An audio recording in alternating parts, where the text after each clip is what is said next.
adanya B50 ini maka ada tambahan kebutuhan pasokan minyak sawit di domestik itu 4-5 juta ton. Ya, ingin menambah pasokan sebesar itu supaya tidak mengurangi ekspor, karena implikasi dari kebutuhan baru ini yang dikurangi itu ekspor untuk mensubsidi biofuel tadi. Ya, jadi, nah kalau kita produksinya mau dinaikkan, maka harus buka lahan baru. Nah, permasalahannya sekarang satu, carrying capacity-nya yang sudah mentok gitu. Jadi kalau buka lahan sawit baru tuh dampak lingkungan, dampak ekologisnya besar. Kalau saya kira di 5 tahun terakhir itu pengembangan energi terbarukan melambat. Zero emission 2050, 2060 atau lebih awal itu ya, di mana di situ target energi terbarukannya naik ya. Tapi dalam kenyataannya ya energi terbarukan tumbuhnya lambat sekali, khususnya di periode kedua Jokowi, sehingga nggak signifikan. Kalau mau terjadi secara nasional kan harus terjadi di daerah-daerah. Itulah yang mendorong ISR untuk bekerja sama dengan beberapa pemerintah provinsi untuk mendorong transisi energi tadi. Nah, salah satunya tadi di Bali, makan harus bersih, yang kita minum harus bersih, yang kita hirup harus bersih. Disitulah kenapa kemudian Bali tahun 2018 mengeluarkan peraturan Bali energi bersih, dan juga kendaraan listrik mereka mengeluarkan. Ada 2.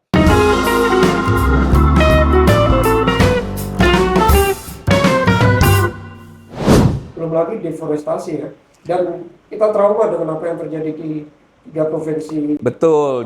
Jadi dengan adanya B50 ini maka ada tambahan kebutuhan pasokan minyak sawit di domestik itu 4-5 juta ton.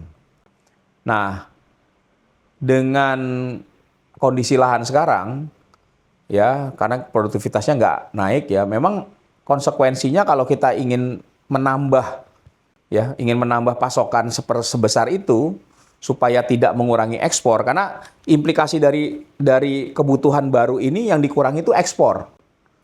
Ya, soalnya ekspor itu kan sumber devisa, ekspor CPO ya, sumber devisa, dan juga sebenarnya pungutan ekspor itulah yang menjadi dana untuk mensubsidi biofuel tadi. Ya, jadi, nah kalau kita produksinya mau dinaikkan, maka harus buka lahan baru. Nah, permasalahannya sekarang satu, carrying capacity-nya yang sudah mentok gitu. Jadi kalau buka lahan sawit baru tuh dampak lingkungan, dampak ekologisnya besar. Ya, dan kita juga tahu ya, bencana di Sumatera yang dipicu ya selain cuaca ekstrim karena perubahan iklim, kan juga karena tata guna lahan yang segala macam, itu hutan ditebangi, yang kemudian kita lihat ya gelondongan kayu dan segala macam, itu kan sebuah bukti ya bahwa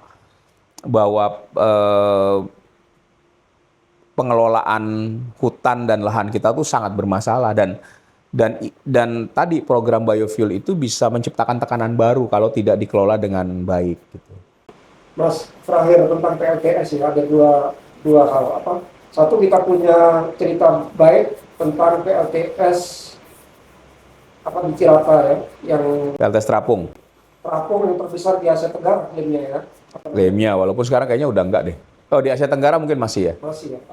Itu adalah kabar baik lah, sebagai pernyataan bahwa kita memang ada niat untuk ke energi terbarukan. Tapi sepanjang yang Anda catat sejak Jokowi sampai sekarang, atau 5 tahun Jokowi terakhir lah, pengembangan energi terbarukan khususnya tenaga surya itu seperti apa? Kalau saya kira di 5 tahun terakhir itu pengembangan energi terbarukan melambat. Jadi kalau kita lihat total, walaupun Jokowi sendiri yang menandatangani target 23% itu kan, dia mengesahkan Perpres 22 tahun 2017 tentang Rencana Umum Energi Nasional, di mana target 23% itu ada, dan di sana ada target untuk pengembangan energi terbarukan. Jokowi juga yang menginisiasi namanya Net Zero Emission 2050, 2060 atau lebih awal itu ya, di mana di situ target energi terbarukannya naik ya. Tapi dalam kenyataannya ya energi terbarukan tumbuhnya lambat sekali, khususnya di periode kedua Jokowi, sehingga nggak signifikan. Bahkan apa yang dicanangkan oleh PLN, jadi kalau kita lihat indikatornya apa, di tahun 2021 PLN mengeluarkan rencana umum penyediaan tenaga listrik. 2021-2030. Di dalam rencana itu yang disebut sebagai RUPTL yang paling hijau, PLN berencana membangun 20 gigawatt pembangkit energi terbarukan dari 2021 ke 2030. Kira-kira di 2025 itu harusnya ada tambahan 9 atau 10 gigawatt pembangkit energi terbarukan. Faktanya nggak ada segitu, hanya 20% yang tercapai. Ya, walaupun sekarang punya target yang lebih tinggi, tapi kita lihat bahwa selama ini memang target energi terbarukan ya sukar tercapai ya, dan ini saya kira harusnya menjadi refleksi pemerintah kenapa target yang dibuat sendiri kok tidak tercapai. Tapi kan memang saya lihat di situ kembali lagi ya, kita karena masih terlalu terkungkung dan juga dikooptasi oleh kepentingan energi fosil. Di mendengar kabar seperti itu di 5 tahun terakhir Jokowi, tapi kita punya jalan-jalan kecil. Pengembangan energi terbarukan kan nggak bisa diserahkan sepenuhnya pada state ya.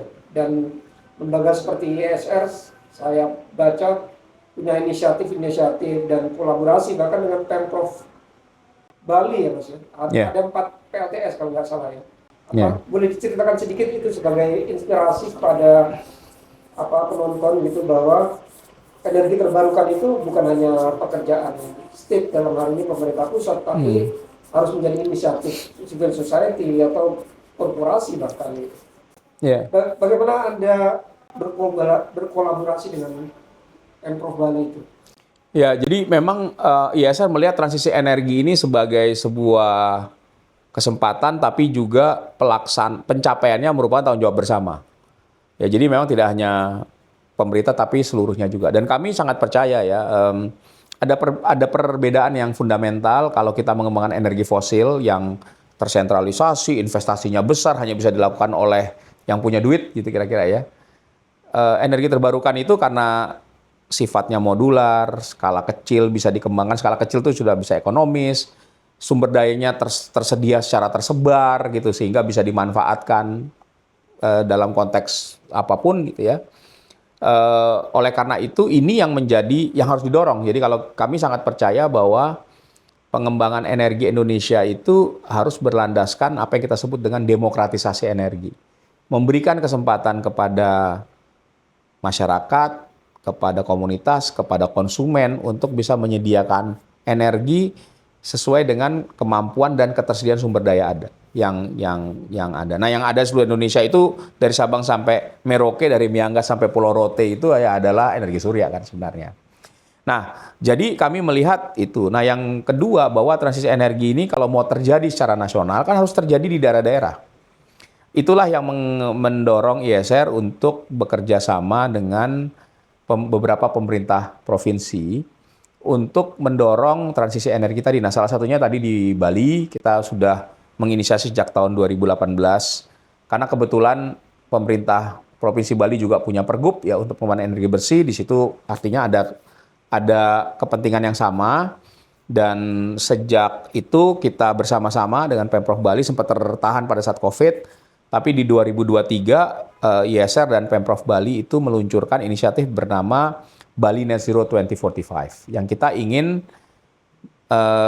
membuat tahun 2045 pasokan listrik di Bali itu berasal dari 100% energi terbarukan. 15 tahun dari target pemerintah pusat ya? Lebih cepat dari target pemerintah pusat 15 ya. Tahun. 15 tahun lebih cepat. Dan ini kami hitung-hitung bisa dilakukan sebenarnya. Ya, jadi untuk itu ya kita harus mulai juga melaksanakan itu. Nah, pemerintah Bali sangat support, tapi ISR juga tidak hanya melakukan studi.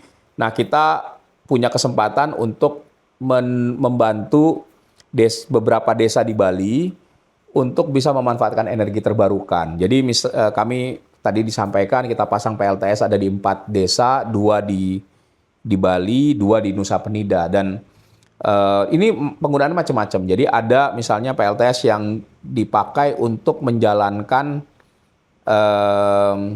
pengairan air, penyaluran air bersih di desa. Di sana ada kayak pam-pam desa gitu. Dan selama ini pakai listrik, biayanya cukup mahal. Nah, kita substitusi listriknya dengan PLTS. Sehingga apa? Sehingga biaya untuk penyediaan air bersih itu lebih murah. Ya, sehingga iuran dari masyarakat itu bisa dipakai untuk kegiatan lain, bukan untuk bayar listrik, karena listriknya gratis. Mereka hanya perlu merawat PLTS yang kita hibahkan ke mereka. Ada yang untuk balai pertemuan warga. Ada juga untuk sekolah. Di Nusa Penida itu sekolah. Ya, kemudian kantor camat.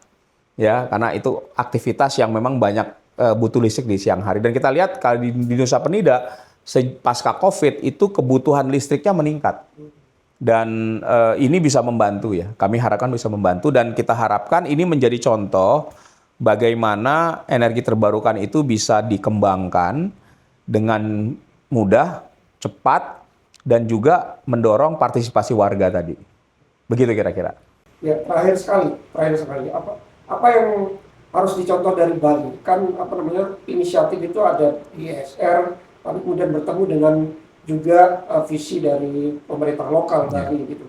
Apa yang membuat Bali kesengsem atau suka dengan energi terbarukan? Apakah ada masalah lokal yang membuat dia menjadi oke, kita mengembangkan energi terbarukan? Yang pertama saya kira visi dari pemimpinnya. Ya, dan kita tahu juga Bali ya punya aspek kultural ya berkaitan dengan budaya dan juga agamanya. Jadi yang saya dengar ya Pak Gubernur Koster itu selalu bilang ini kita harus bersih. Yang kita makan harus bersih, yang kita minum harus bersih, yang kita hirup harus bersih. Disitulah kenapa kemudian Bali tahun 2018 mengeluarkan peraturan Bali energi bersih dan juga kendaraan listrik mereka mengeluarkan. Ada 2. Ini merupakan pengejauhan dari tadi visi pemimpin Bali. Dan saya kira ini yang perlu dipelajari bahwa yang pertama memang perlu ada inisiatif lokal yang tumbuh berdasarkan mungkin adat, budaya, kepercayaan. Dan itu kuat sekali ya.